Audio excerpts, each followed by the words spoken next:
Shalom a todos, aqui estamos novamente para comentar um pouquinho sobre a Parashá desta semana. Continuamos em Gênesis e a Parashá é Toldot, significa história, e vai de Gênesis 25:19 a 28:9. A Haftará para a Parashá desta semana é Malachi 1, versículo 1 até 2, versículo 7. E para a Nova Aliança, recomendamos a leitura de Romanos 9, do versículo 6 ao 16, e a Epístola aos Hebreus, ou Judeus Messiânicos, no capítulo 12, versículos 14 a 17. Eu quero comentar hoje uma espécie de resposta muito genérica ou geral para uma pergunta que recebo muitas vezes por escrito, no WhatsApp, com toda a tecnologia moderna. Muitas pessoas me perguntam como é possível que o faraó ou o rei dos filisteus vão ser atraídos por Rebeca ou por Sara, mulheres que já são idosas. Que história é essa? Parece mais um mito, uma lenda. É importante entender que nós, que trabalhamos na arqueologia também, entendemos também muito bem que parte da Torá são mitos, são lendas, são parábolas. Yeshua ensinava na Bíblia por parábolas. E qual é a razão disso?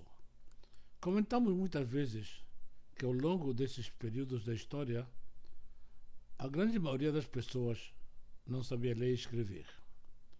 E o único jeito de passar uma lição, passar uma mensagem, ensinar a palavra de Deus é através de uma história bonita, de uma lenda, de uma fábula, de uma parábola. São todos elementos literários que permitem lembrar a mensagem. Nós temos que lembrar uma coisa muito importante. A Bíblia, em todos os seus elementos, é considerada por nós canônica ou a palavra de Deus. Todos esses elementos literários, ou todas essas formas da linguagem, seja o mito, seja a lenda, seja a parábola, são a embalagem para passar a mensagem, para as pessoas poderem lembrar essa mensagem. E não tem que ser tomadas ao pé da letra. Eu sei que com isso eu vou entrar em discussão, ou vou causar muitos problemas, digamos assim, entre aspas, para pessoas que querem entender a Bíblia literalmente, tal como está escrita. Mas esquecem que todos os elementos de transmitir a mensagem são válidos naquela época e não por força têm de ser exatos e perfeitos do ponto de vista histórico. Nós temos contradições entre a arqueologia e a palavra da Bíblia. Mas, como crentes, isso não nos preocupa, porque nós entendemos perfeitamente que a Bíblia está sendo utilizada nas suas formas literárias para passar a mensagem de Deus. E ela então conta episódios históricos através desses mitos ou fábulas ou lendas. Eu vou dar dois exemplos para vocês. Quando nós falamos de Abraão, sai da Mesopotâmia e vai para uma terra desconhecida, simplesmente porque ele recebe uma ordem, uma mensagem divina. Tão simples assim. Na prática, vamos traduzir isso no mundo moderno. Uma pessoa que está instalada, sem ter trabalho, comprou um apartamento novo, tem seu carro, tudo muito bem dentro dos conceitos do mundo moderno, e ele recebe uma mensagem que Deus quer que ele vá servir de missionário na África ou entre os índios da Amazônia.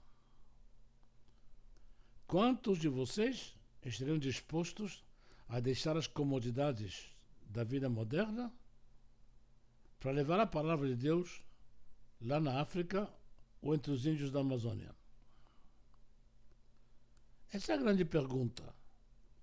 Abraão, que está muito bem de vida, tem sua tribo organizada, num lugar onde tem água à vontade, nos rios da Mesopotâmia, tem água o ano inteiro, vai receber a palavra de Deus e vai deixar tudo que tem lá, leva com ele a família, os seus bens, e vai para uma terra desconhecida.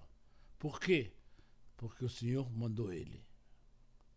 Isso significa ter que fé na mensagem de Deus. O resto é o envoltório, é a embalagem para mostrar o que acontece com uma pessoa que aceita a palavra de Deus.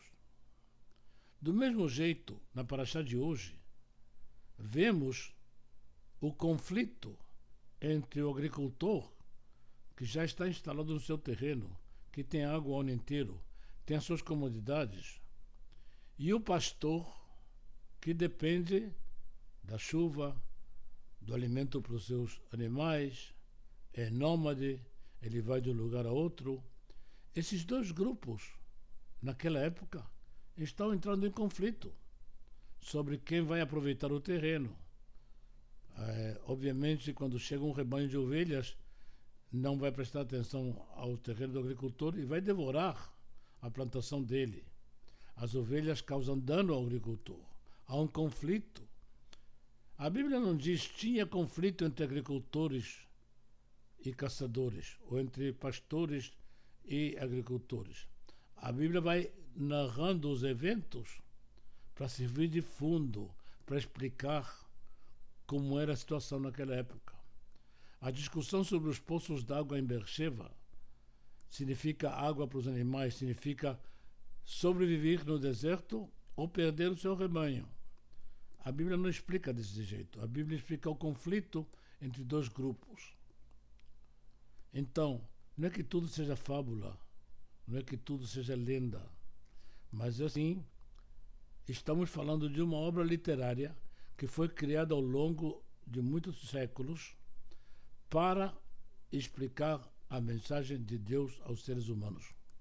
E temos de saber, por um lado, analisar a Bíblia nos seus elementos literários, históricos, culturais e sociais, sem medo, sem receio, porque todos os elementos estão servindo de pano de fundo por uma coisa só: a palavra de Deus, o que ele ensina, os conceitos éticos e morais pelos quais o povo judeu e aqueles que seguem a Bíblia devem se guiar na sua vida diária.